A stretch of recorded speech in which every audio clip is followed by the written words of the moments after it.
If you have a smart speaker, you have access to the entire world of NPR and St. Louis Public Radio. All the latest news and all the captivating stories. Activate our voices with yours by telling your smart speaker to play St. Louis Public Radio. The coronavirus pandemic has placed more pressure on St. Louis County officials to act, especially when it's affected people there more than anywhere else in the state. Councilwoman Kelli Dunaway is the head of a committee aimed at overseeing how federal coronavirus money gets spent, a topic that's been at the heart of a lot of conflict in county government. Dunaway joins us on the latest episode of Politically Speaking to talk about the council's reaction to the pandemic and her re-election campaign. Let's hit the music.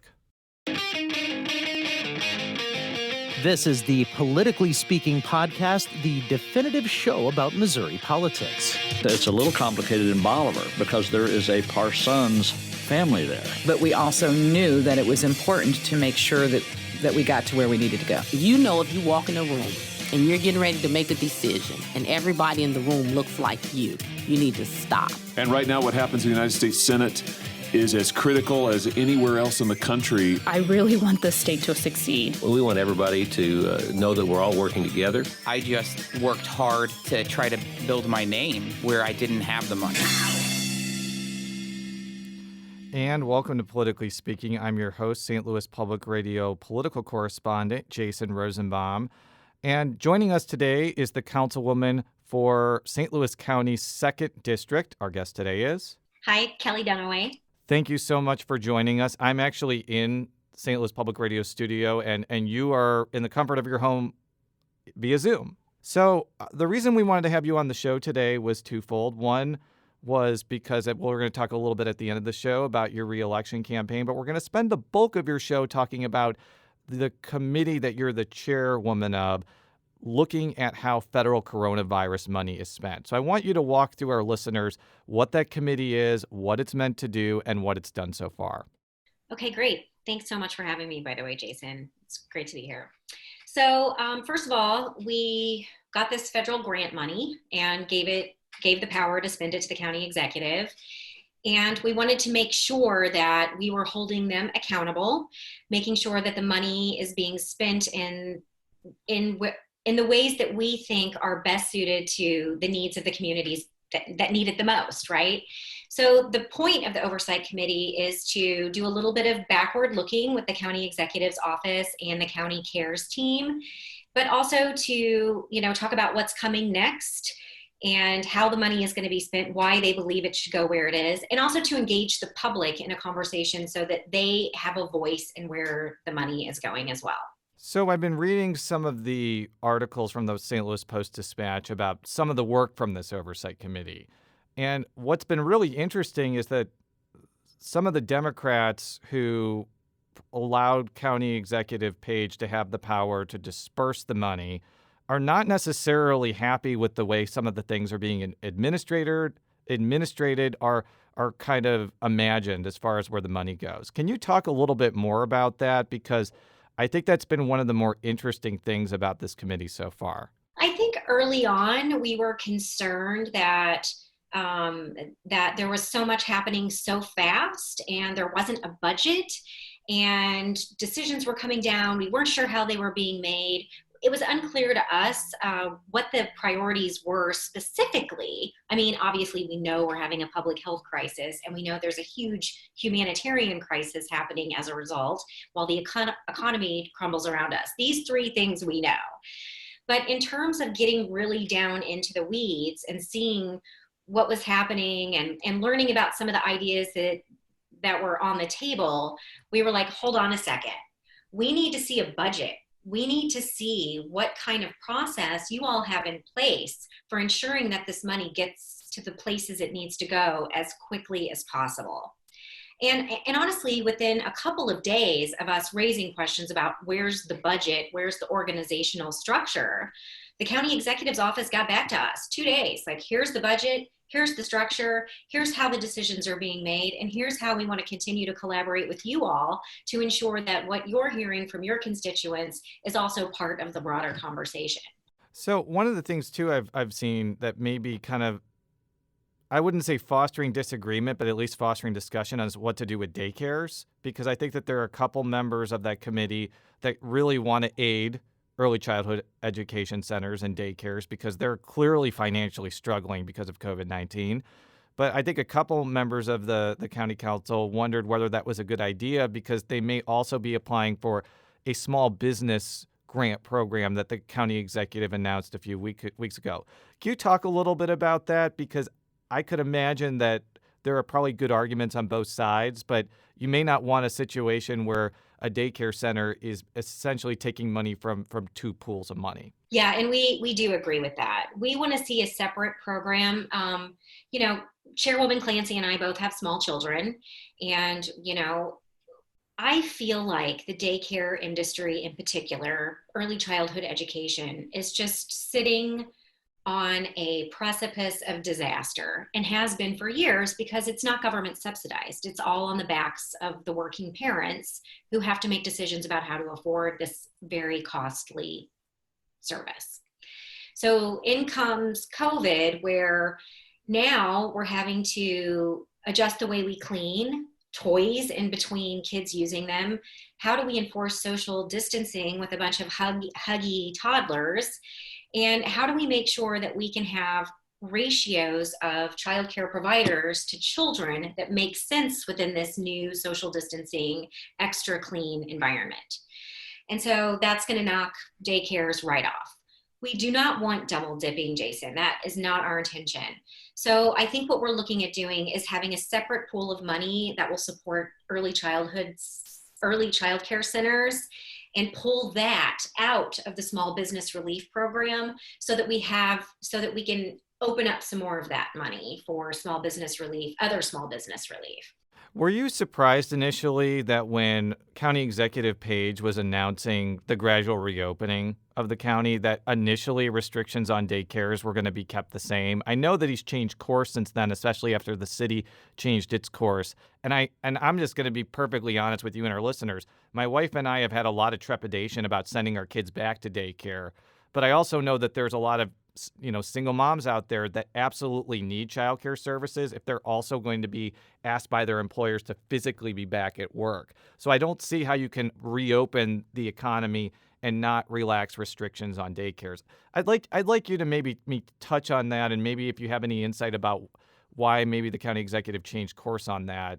I would be personally pretty interested in that. Well, I have said all along that we can't have a serious conversation about reopening the economy until we have a serious conversation about what we're going to do with our kids. Mm-hmm. I mean, I'm really lucky to be able to work from home. Both my jobs I can do from home right now.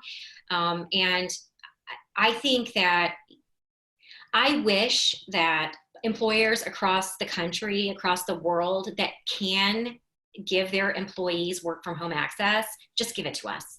We have shown to you over the past few months that we're going to get our work done, even if our kids are interrupting us. And I'm with you, Jason. I'm not ready to send my kids. I just canceled camp up until after 4th of July, and we're going to wait and see what happens. But the reality is there are a number of employees that have to be at work, right? Their jobs cannot be done unless they are physically present. And we have to have a safe, clean, healthy place to put those kids. And that means ensuring that our childcare centers can stay open and be a safe place. In terms of, changes in positions, I just think, a lot of people have a lot of different opinions. And the more voices that come into the room and influence how you approach a subject, you're likely to evolve or change positions. But I think this is a conversation that we need to continue having throughout this crisis, but certainly beyond, because the state of early childhood care right now is untenable. Now, before we talk about the decision to give County Executive Page control over how the money is spent, I want to ask you, maybe this isn't exactly related to what you talk about in the committee, but I'm sure it's been discussion among county policymakers about how St. Louis City and St. Louis County have worked together during this crisis. Because from the outside looking in, given that the city has had really different regulations on some parts of their economy compared to the county, you could make an outsider's argument that they haven't really been working together when initially their daycare regulations were going to be different, and the fact that they didn't close their parks and the county did, or the fact that the bars are open there but not in the county. What do you think about that? So my reaction is that I know this might sound crazy, but we have different priorities. Our constituents have different expectations and demands. And I really believe that those differences in the way the city and the county are approaching these businesses and these issues really has more to do with what they're hearing on the ground. I mean, maybe it matters a whole lot more to people in the city to be able to go to a bar than for those of us in the county. I'm just speculating, but. It could be. I mean, I'm not really desperate to go to a bar right now, but I do know with the park situation, for example, and I totally understand where the county was coming from, because clearly if there are too many crowds in parks because there's nothing else to do, that definitely has potential to spread coronavirus. But if the city parks are open, I'm not really sure how effective closing the county park.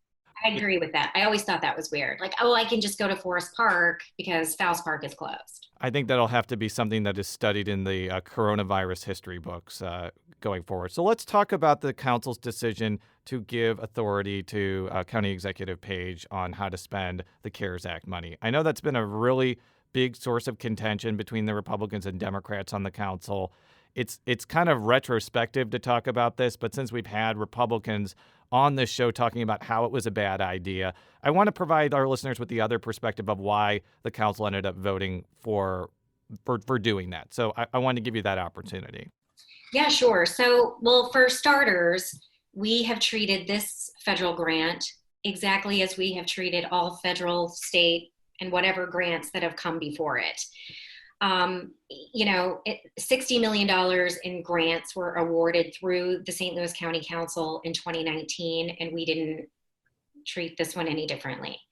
Obviously, this is a different situation. This is a much bigger amount of money, so I understand why people want more transparency, accountability, which we're providing through our oversight committee. But setting aside the rules for the way grants have been treated, or at least the precedent, let's also look at what it has been like on the council this year. Since our first meeting in January, things have been contentious. There has been a lot of tension between members. The tone and tenor has been unfortunate at best. And in an emergency situation, we need to be able to make decisions quickly and distribute money quickly, and nothing is going to be happening quickly with this council. And I think I think it's probably because it's an election year and people are a little more fiery than usual. But I also think that, it's a particularly partisan time in our national conversation, and it trickles down to the local level. And I did not want, and I don't think any of us wanted to spend this whole entire time fighting over every single little thing that came before us. And I'll tell you, Jason, this is supposed to be a part-time job. What we have on our plates right now is not part-time work. And to have to add that piece on top of all the rest, it would have been unmanageable, was our concern. And I still feel that we made the right choice. I don't regret giving the full power of the money to the county executive. I think that he and his office have been thoughtful and really focused on the right things.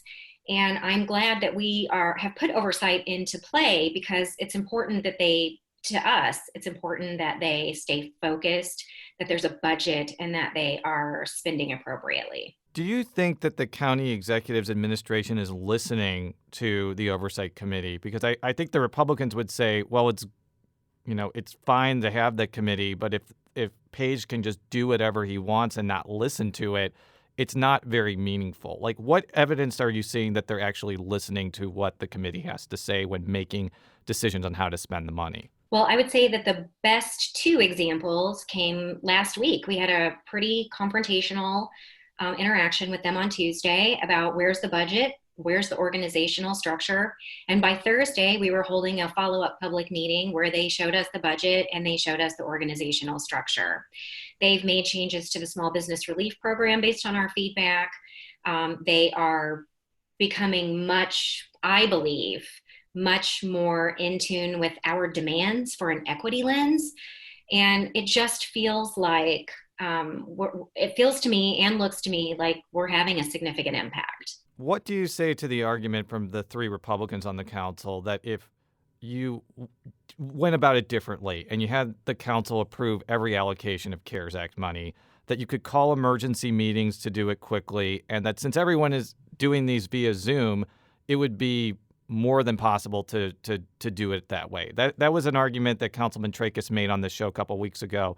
I want you to respond to that argumentation because it's been floating around since the decision was made to give Page the power over how to spend the money. I think that's naive, frankly.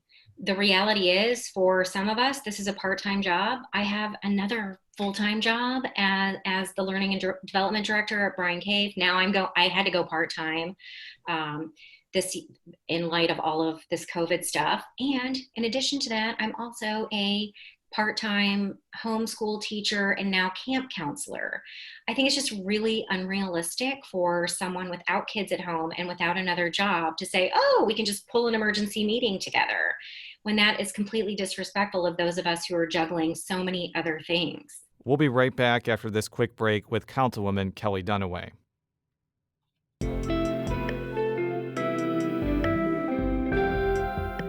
The Gateway brings you the day's news each weekday from around the St. Louis region and the state capitals in Jefferson City. Our schools are accredited.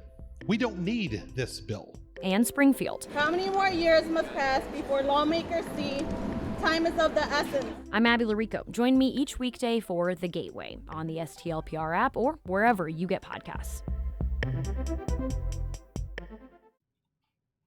And we're back on Politically Speaking with St. Louis County Councilwoman Kelli Dunaway, a Democrat who represents the council's 2nd District. I want to touch base on the equity lens for a minute. And before we talk about what may be happening this weekend with protests over George Floyd's death, I think that's become a big central focal point for county policymakers, especially since Steve Stenger left, and especially since in 2018 you saw the election of people like Lisa Clancy and Wesley Bell on the wave of public desire for like actual action post Michael Brown.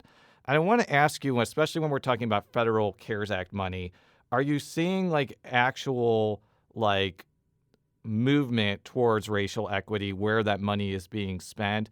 Or is it just like a lot of lip service and virtue signaling from the administration? What have you found so far? I have found that we have a very diverse group of voices at most tables, and that we all recognize that the greatest need is in North County and in our African American communities, and that's where the money's going. That's where we're trying to direct as much of this as we can. And we talk a lot in our oversight meetings about equity and about making sure that the hardest hit communities are the ones that are receiving the money. And I'll tell you, in the small business relief program, we are also, at least in those of us that are using a rubric, we're taking into account minority-owned businesses on a scale, because we want to make sure that our minority-owned businesses who are hit particularly hard during this pandemic have a lifeline to be thriving on the other side. Do you think that County Executive Page's administration was able to set up testing sites quickly enough in North St. Louis County? Because I've heard criticism, especially from some members of the Black political community, that it was not swift enough and then that could have been a lot better. I don't know if that's something you've heard in your oversight committee, but I'm sure it's something that's been a prime topic of discussion within county government. Well, I have not been part of those conversations, so I can't speak to this, but I certainly hope it's a conversation that has been happening and has had an impact on getting more testing sites set up in North County. What are some other ways you think that the county could act in the next few months to make sure that the money and focus is going toward the African American community, which is, as you mentioned, has been disproportionately impacted by coronavirus? Well, for one thing, I think that we need to bring our diversity and inclusion department into a bigger role in oversight, and we hope that they will be regular panelists starting next week in our oversight meetings, and we're going to continue to ask questions in our oversight meetings, and also put pressure on the county executive's office and the county cares team to stay focused in exactly that way. And to be honest, I don't think we'll have to put much pressure on them. I think knowing that it's there, they want to do the right thing. They're working hard to make sure this money gets where it needs to go, and we all know where it needs to go. And I do see, I see it getting to the right places. So I want to shift gears a little bit away from coronavirus and to Minneapolis and also St. Louis County. We're recording this at 12 p.m. on Friday. It has been a few days since the death of George Floyd has frankly shocked the nation and even shocked the most ardent supporters of law enforcement.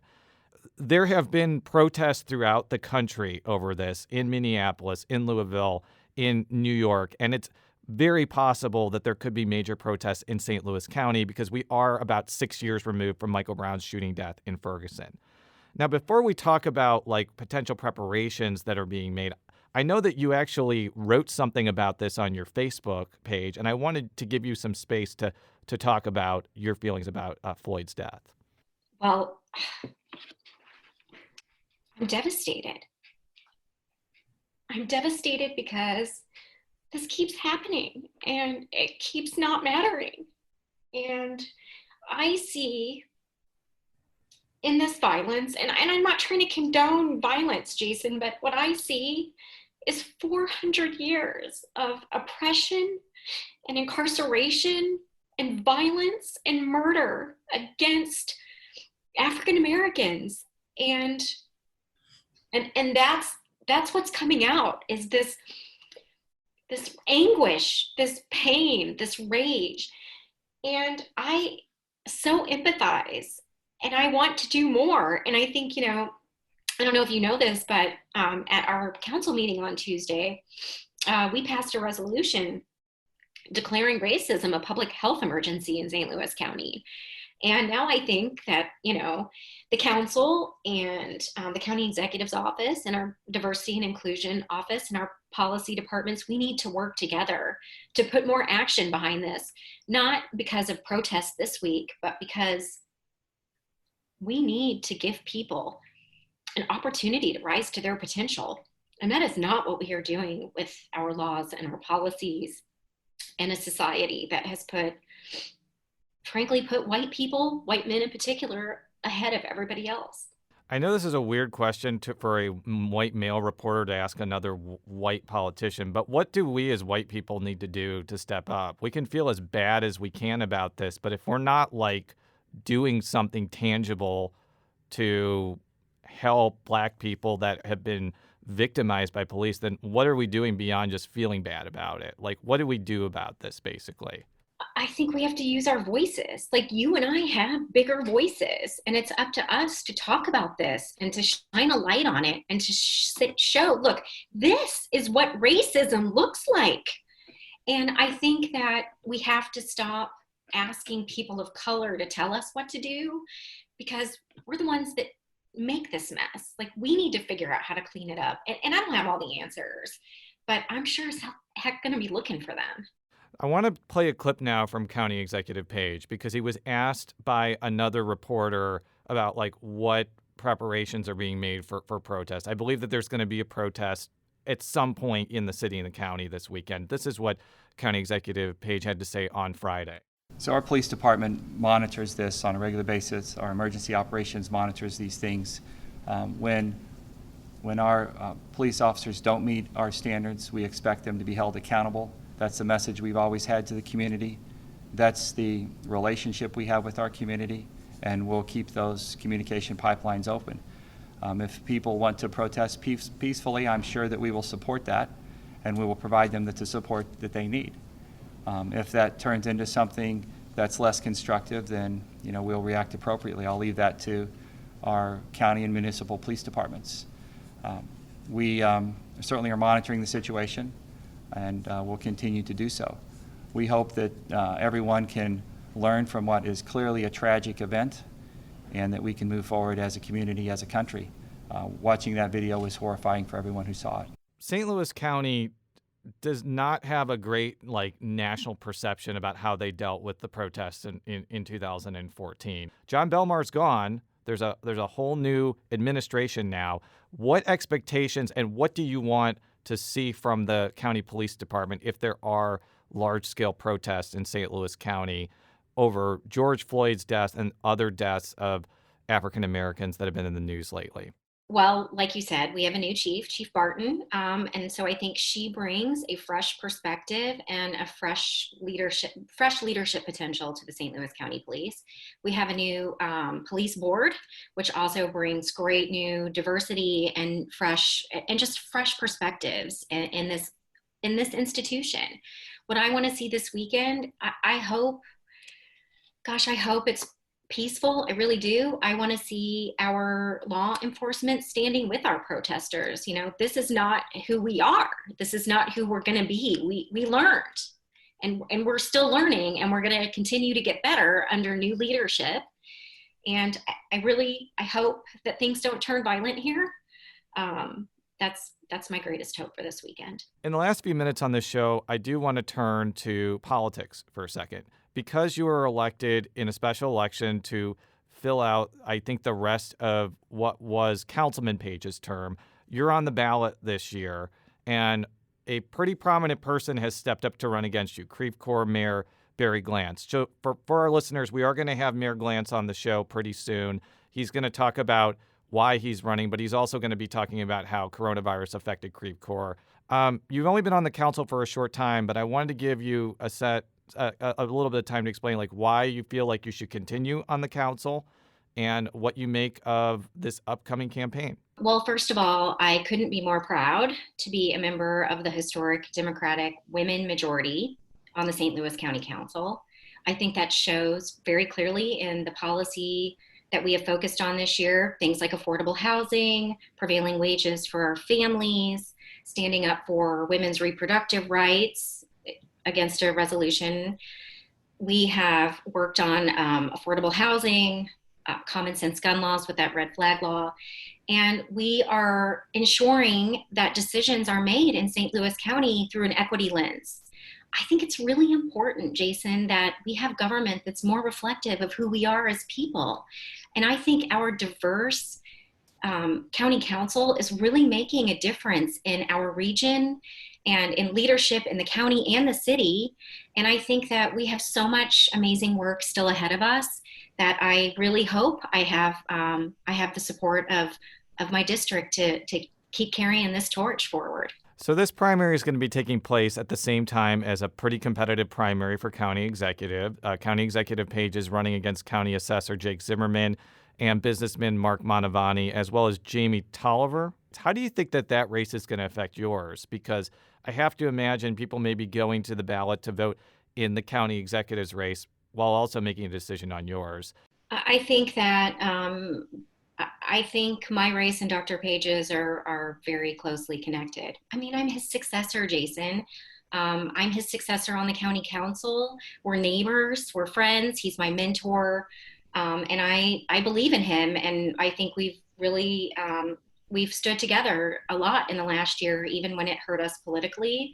And I hope for his win as much as I do mine. Do you think that maybe some of the criticism that's being lobbed your way is really a way to attack Dr. Page's reelection? Is that what's going on here? They see if they're able to maybe neutralize you electorally, that could make it easier for someone like Zimmerman or Mantovani to win? I mean, I think anything's possible. I think people are ugly in an election year, and I think there's a lot of real ugliness going on, a lot of cheap shots coming from the cheap seats. And at a time of crisis like this, it's really disappointing, and we should really be working together. I guess my only other question on this topic is, people have known Barry Glantz for a long time. He has a long record, not only in municipal government, but also just in the Creve Coeur community, which is a big population center in your district. What would you say to voters who may be inclined to vote for him because they know him very well? And what would be your argument to those voters to vote for you? I think that what St. Louis County needs, what Missouri needs, and what America needs is fresh, new perspectives. And I think I bring that. And I think it shows in the policy direction of the county council and the amazing things that we've been able to accomplish in my short tenure. Well, Councilwoman, will be following that race very carefully, and we'll also be following what the county council does over the next few weeks and months, since coronavirus has affected St. Louis County more than any other place in the state. Any final words before we let you go? I have been very moved to see people really standing up in support of our community and helping each other through this really trying time, and made worse this week by all the race tensions in the country and here at home. And I just hope we can continue to work together and be a stronger community on the other side of this tragedy. Well, Councilwoman, thank you very much for your time, for all of our stories, stlpublicradio.org. You can follow me on Twitter at @JRosenbaum. How could people follow you on Twitter or any other parts of the World Wide Web? At Dunaway Kelli on Twitter, although I have a pretty, I'm not much of a Twitterer. Also on Facebook, Kelli Dunaway for County Council, and you can always go to my website, kdunawayforcouncil.com. We'll be back next time. Until then, so long.